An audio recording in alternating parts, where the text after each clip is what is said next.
du le la kame ko parwan sella dorma da dio bishi kuza da lang ye jale ti bai ni nyal mo jale ti gai chon sella dorma da konda ga chang da kon karinyal wom wanan de be kondang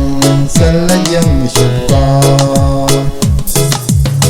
ya dial bia lang na pus wanya je ka lang na je bishal kam ma ka dial ti moy go bai ken na tik ai dal dial ai mala ka chudu jin kun dau kun par me dong nya la je na pin tul ken la wagare jam sala go me de far go du bus ken dong kun par me dong nya la je na pin tul ken la wagare jam sala go me de far go du bus ken dong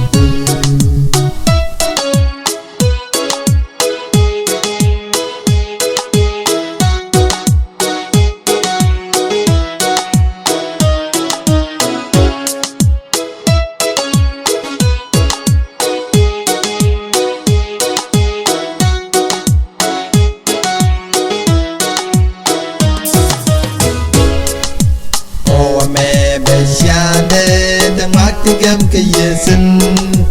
oi tuan tu be wang ke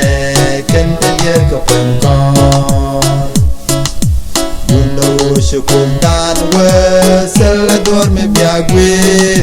ken ngajal selage go nan ke ye mere mai dulu guru dom jise me guru tigerode nak dinyal de goring ke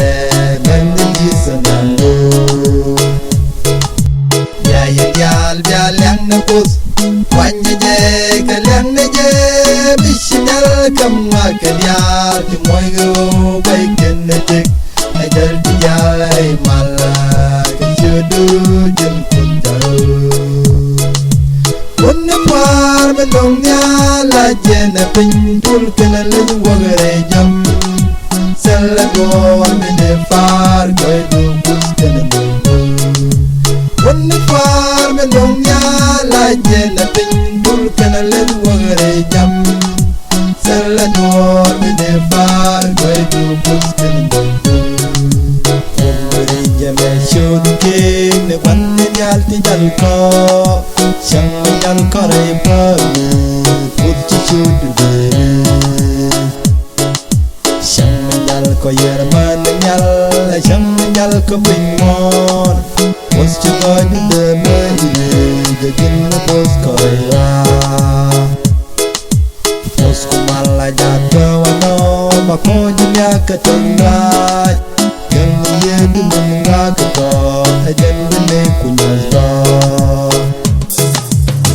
ya dial yang na pus wanya je ka lang na je bishal kam ma ka dial ti moy go bai ken na tik ai dal dial ai mala ka chudu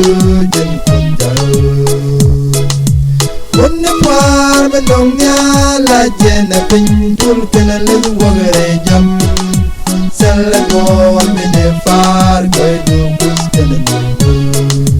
kun par me dong nya la je na pin tul ken la wagare